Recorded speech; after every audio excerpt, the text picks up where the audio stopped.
16th of July, 1969, the coast of Florida.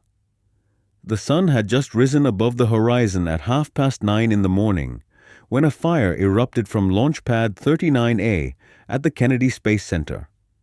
A blaze that not only lit up the sky, but also wrote a new chapter on the pages of human history.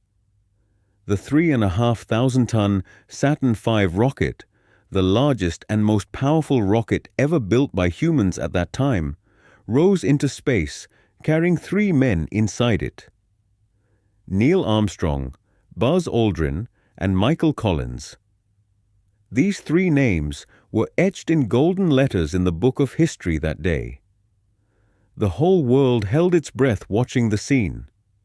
Millions of American citizens sat glued to their television sets, and even in Russia, people listened to the news in silence. This moment was not just America's victory. It was a declaration of the daring spirit of the human soul. But today, more than 5 decades later, millions of people ask this question: was it really true? To understand this story, we have to go back to the political atmosphere of that era that hung over the world. After the Second World War, the world had split into 2 blocks.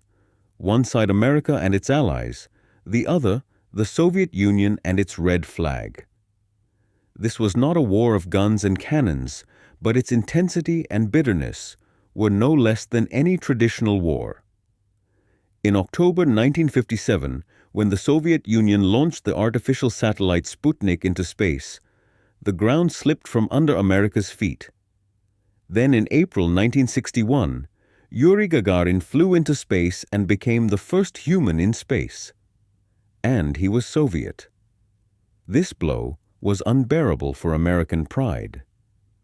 President John F. Kennedy made a bold announcement before Congress in May 1961. "We will put a man on the moon and return him safely to Earth before this decade is out." This declaration was not just a political statement. It was a spark of national passion that drove NASA to the point of obsession. But the journey to the moon was not easy. NASA had to pay a price that no one had even imagined. On the 27th of January 1967, the lives of Apollo 1 astronauts, Gus Grissom, Ed White, and Roger Chaffee, ended right on the launch pad when fire broke out in the spacecraft capsule. All 3 astronauts breathed their last in mere seconds. This tragedy was a deep wound for NASA, not only at the administrative and technical level, but also on the level of human emotions.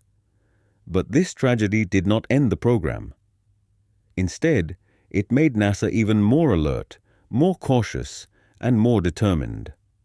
Over the next 2 years, hundreds of engineers and scientists redesigned the spacecraft from scratch, removed every flaw, and analyzed every risk.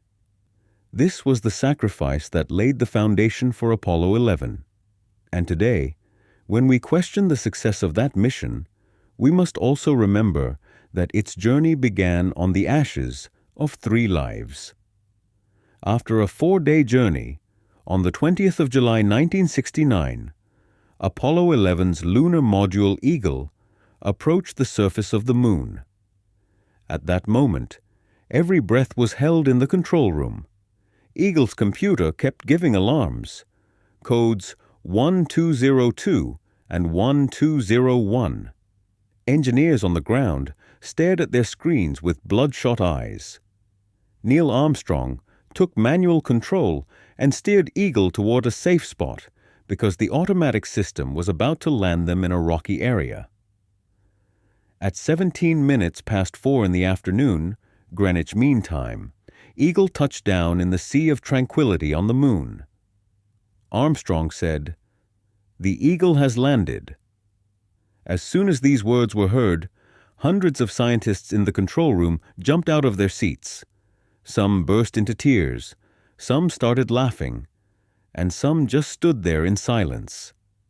Flight Director Charlie Duke's voice cracked as he said from Houston, "Roger, Tranquility, we copy you on the ground. You got a bunch of guys about to turn blue. We're breathing again." This moment was not just a technical achievement. It was the ultimate limit of human emotion. At 10:30 at night, Houston time, Neil Armstrong descended the ladder of the lunar module and placed his left foot on the moon's surface. The mark that his boot left in the lunar dust is still there today, because on the moon there is no wind, no weather, no rain. That footprint will remain there for hundreds of thousands of years. Armstrong said, "That's one small step for a man, one giant leap for mankind." The sentence was written very simply, but it contained the entire history of humanity, from lighting fire to inventing the wheel, from airplanes to space rockets. Every step had been leading to this very moment. Almost 20 minutes later, Buzz Aldrin also came out and, looking at the lunar landscape, said, "Magnificent desolation." These two words are probably the most accurate and poetic description of the moon. Endless silence, boundless quiet, and a strange kind of beauty that is difficult to express in human language.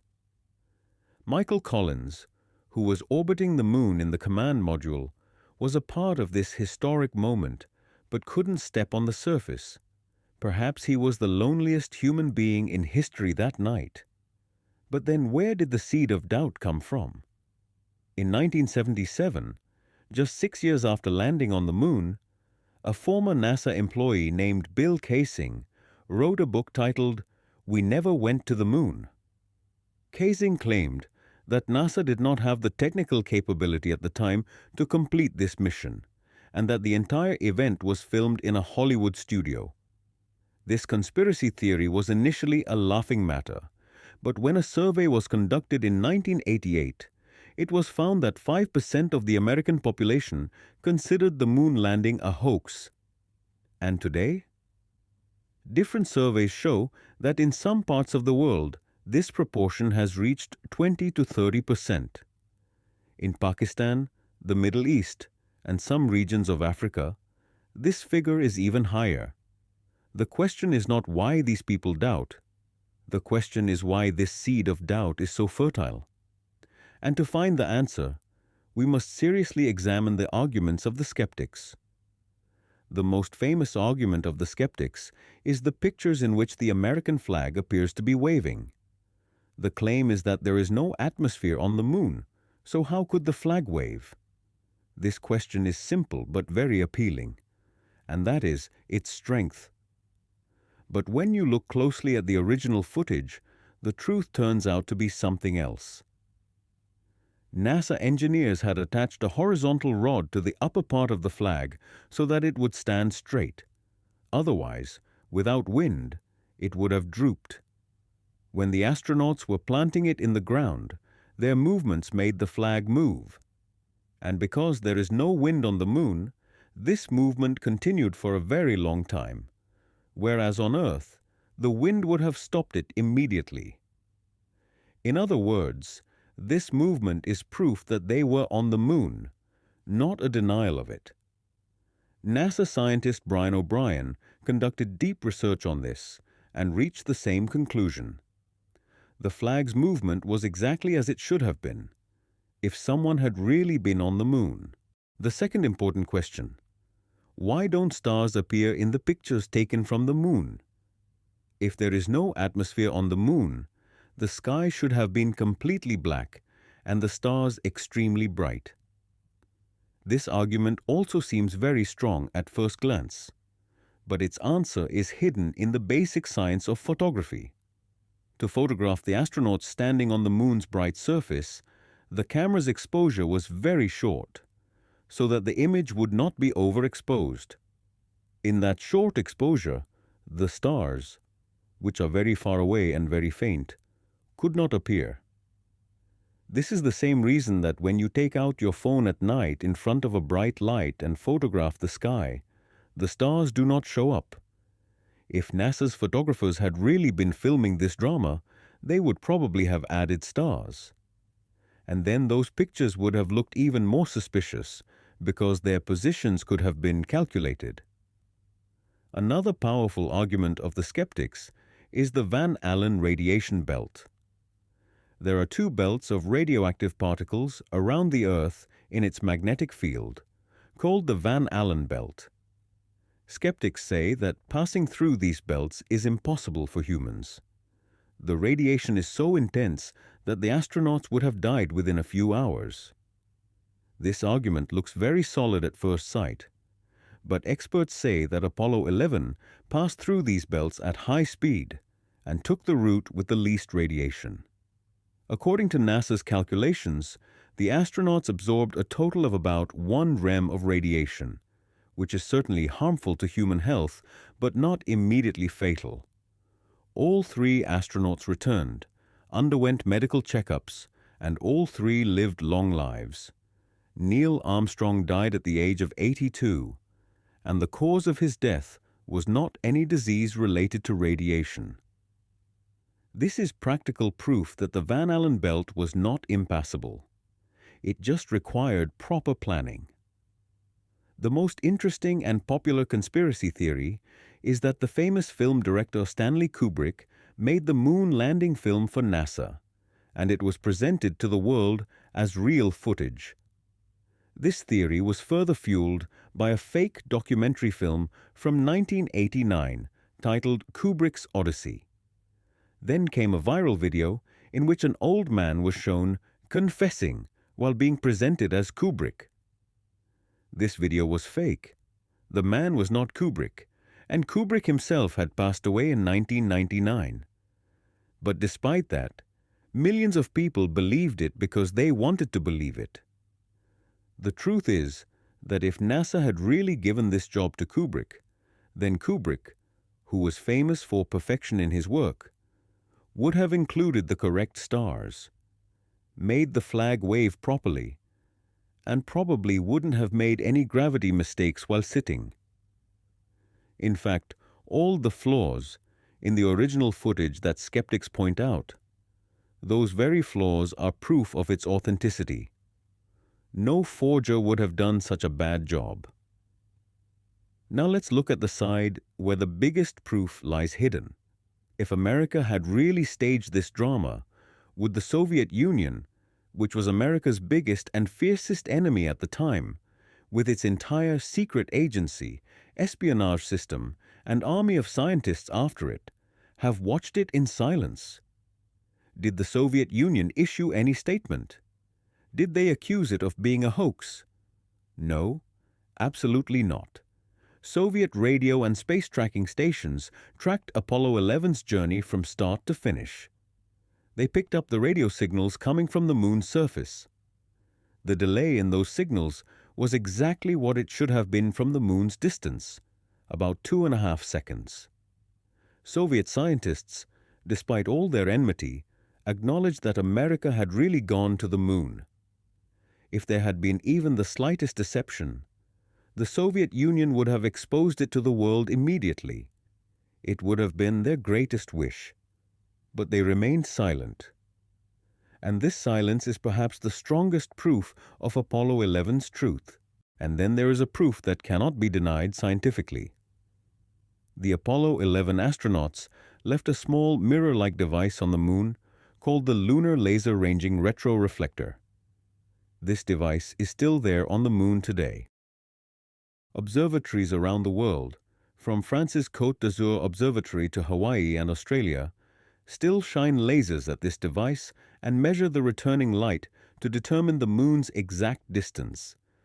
If this device were not there, the laser would not have returned. But it still comes back today. For more than 50 years, every night, in every season. This is a letter that the moon sends to Earth every day. And in that letter it is written, "Yes, we were here."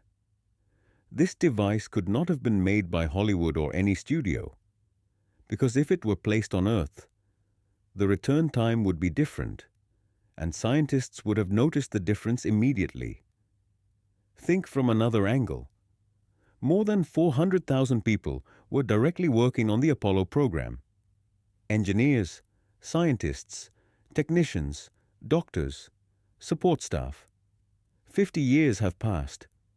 Most of them are no longer in this world, but thousands are still alive. If it was all a lie, didn't even one of those 400,000 people tell anyone on their deathbed, in their diary, or to a friend? Did no one take revenge? Did no one confess? Scientific journalist and Skeptic magazine editor Michael Shermer calculated mathematically that keeping such a secret among 400,000 people for 50 years is practically impossible. Human nature, greed, regret, and the chances of accidental disclosure are so high that no such secret could ever have remained hidden. No secret this big in history has ever stayed hidden for so long. Whether it was Watergate or Area 51, secrets eventually come out. But Apollo 11's secret is still a secret? The Apollo missions brought back a total of approximately 382 kilograms of rocks and soil from the Moon, which in scientific language is called lunar regolith. Analysis of this soil was not only done in America, but these samples were also sent to laboratories in more than 130 countries around the world, including the Soviet Union. The characteristics of this soil are completely unique. It shows no effect of water, no signs of oxidation from air, and its geological structure is different from any known Earth rock. Scientists cannot match it with any familiar terrestrial rock. Japan, Europe, China, all analyzed this soil and all reached the same conclusion. It is moon soil. Now the question is, if this was all a drama, where did NASA get 382 kilograms of moon soil from? And if it was made on Earth, why couldn't the laboratories of 130 countries detect it? Neil Armstrong was a strange man. The person who took the biggest step in history stayed away from the limelight all his life. He did not give countless interviews, did not write a book, did not enjoy fame. While his fellow astronaut Buzz Aldrin wrote several books, gave speeches, and appeared on television shows. Skeptics find even this silence suspicious, as if Armstrong was burdened by some weight. But those who knew him closely say that this was simply Armstrong's personality. He was a private person who ran away from fame. In one interview he said, "I am an engineer. I did a job, and that job was the result of the hard work of many people." This sentence is the essence of his entire personality. He was not afraid of being called a hero. He just wanted to remain human. And perhaps this is the most believable thing about him, that a human who had actually stepped on the moon would feel so small in front of the grandeur of that experience. As a researcher, I have read about this subject for years. History books, scientific papers, conspiracy theories, and NASA's original records. And I have reached one conclusion. The human journey to the moon is one of the most documented, most verifiable, and most freely examined achievements in human history. Every argument that skeptics present has a scientific answer, and that answer is not given only by NASA, but also by the Japanese Space Agency, JAXA, the European Space Agency, ESA, and China's Space Program, CNSA. All of them have confirmed that the footprints of human steps and the equipment of the Apollo missions are still present on the moon. India's Chandrayaan mission has taken pictures of the moon in which the structures of the Apollo missions are visible. Doubting is the nature of the human mind, and perhaps it should be. But there is a difference between doubt and denial. Doubt raises questions, asks for evidence, and accepts when evidence is found. Denial simply decides that whatever I want is the truth, and everything else is a lie. On the night of the 20th of July 1969, the moon was shining alone in the black sky, just as it has always shone for thousands of years. That night, millions of human eyes were looking at that same moon. And for the first time, some of those eyes were watching it knowing that one of their own kind was now on that moon, walking in the moonlight. That moment was perhaps the strangest, most beautiful, and loneliest moment in human history. Neil Armstrong's boot prints are still on the moon. That device is still sending back laser light. The Soviet Union never called it a hoax. The moon's soil is in laboratories around the world.